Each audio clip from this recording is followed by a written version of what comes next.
Okay, traction. So in a very pixelated version, this is something about the number of app downloads you need to be per day to be a top 25 in some category. It's not incredibly relevant, but the point is, don't pretend to have traction. I see a lot of slides where, a lot of presentations where there's supposed to be a traction slide, and so therefore you make some stuff up that sounds like you have traction, and what it ends up sounding like is you don't know what you're talking about.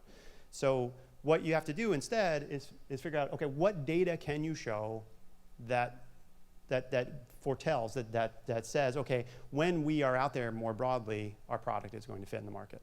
Okay, unless you are one of these apps with thousands of downloads a day or whatever it is to be in the top 25, you probably don't actually have traction, right? Getting your friends and family to download your app so that you have month-over-month growth of 200% or whatever from a base of 5 people is not relevant. So unless you really have traction, show something instead about how people are using your product. How are they engaging with your product? How long are they using it? When you do customer surveys, what do they say? When you bring people in for user studies, what do they say? So find the things that show product market fit rather than assuming that you just need to fit into this widget of here we have this growth over month, therefore we have traction. I've seen so many presentations like that they just again scream at you that I don't actually understand what traction means. Okay, so instead of showing that, just show why do you think that people are going to use your product? What data do you have that means people are going to use your product? In VR in particular, by the way, nobody has traction. So it's insane to me that anybody will show any slide that has anything about traction. We don't have traction. Nobody does. It's impossible to have traction, in fact, in our market right now. So the other thing, though, about traction and about where you're headed is, do you have a track record of getting things done quickly? Do you have a track record of delivering revisions to your product, of learning from your product quickly, getting data back, and then putting those revisions back in, shipping them again, and measuring? Do you have this? Can you show that loop churning for you? Because as you become a company that's looking for product market fit that's out there, you need to be a company that's learning and revising and reshipping over and over and over again. So can you as an individual or you as an organization that you're building show that background of being able to innovate really quickly, really rapidly, cycle through things? This is in and of itself not traction, right?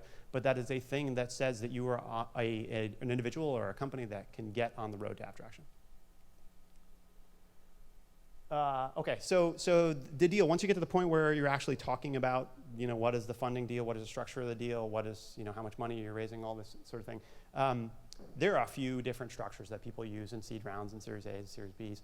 There are a few ways to skin this cat. If you think you're innovating there, if it's something you're spending tons of time on trying to figure out what structure is, you really shouldn't. It's not a place to get fancy. This is a place to get the deal done and get back to work as quickly as possible. Okay, so if you find yourself at a place where investors are saying, hey, I want to give you money, and you can't come to terms on what the structure is, that's a problem. There's something wrong there. It's on your side or their side. But this should be something that's very easy for you to figure out, okay, we're going to use this set of documents from this lawyer, which that lawyer will have executed that set of documents like a dozen times the last week. And so you should really get through that very quickly. And if you're not, there's something going wrong. The other thing that all of this is my opinion, I guess, but this is an opinion that I hear this from entrepreneurs all the time of, oh man, I just raised 500 grand and somebody else wants to give me another check for 200 grand, but I'm not sure if I want to take it because it's going to be a little more dilution. Just take the money. So the thing in startups is, if you can put that money to work well, if you can find a way to hire that next person that's going to get you to the next milestone faster, that's going to reduce the risk, if you can put that money to work well, the answer usually is you should probably take it. I get that will dilute you more and you'll own less as a founder and that will be rougher, but the risk reward of how much more likely am I to succeed because I have this money is outsized of the dilution most of the time. I'm sure there are counterexamples to this, but every time I have had this conversation with an entrepreneur and I've gotten into the specifics of how that will affect them, always the answer has been take the money. And so if you are getting to a point where you're worried about, okay, well, I think this is maybe a little too much dilution, you really need to step back and say, okay, well, will this actually increase the probability that we're alive a year from now or 18 months from now, or that our product hits the market well? And if that probability increases enough, then it's definitely worth the dilution hit. So yeah, so just to recap real quick, so figure out what market you're in and what problem you're solving, not what hot type of company you want to be. Make sure that your demo is just awesome. It's a huge part of what you do. Figure out how to stay alive long enough for the market to actually arrive. This is I think the unsaid thing there, by the way, is that fundraising markets swing this way and that. The availability of capital changes all the time. And so you can't necessarily assume that your next round will be as easy to raise as your current round. Don't pretend you have traction. Don't innovate on seed round structures. That's it's just not a useful use of your time. You got a lot of other things to do. And the other thing I hear all the time is funny. Entrepreneurs come and they start the fundraising process. They go, I hate this. I've got to talk to all these people. How many people did you talk to for fundraising process? They probably called like 200 people, right? And you have dozens and dozens and dozens of meetings. It's all you do for months on end.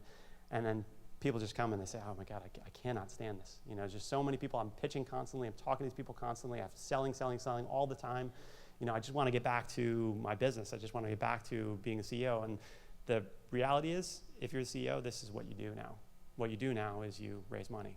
That's a big part of what you do, because your company doesn't go unless you have the resources to make your company a real thing.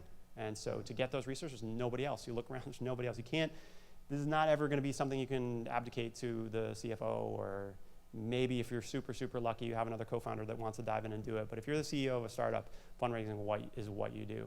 So either get used to it, or you probably should find something else to do, because it's a big part of the job.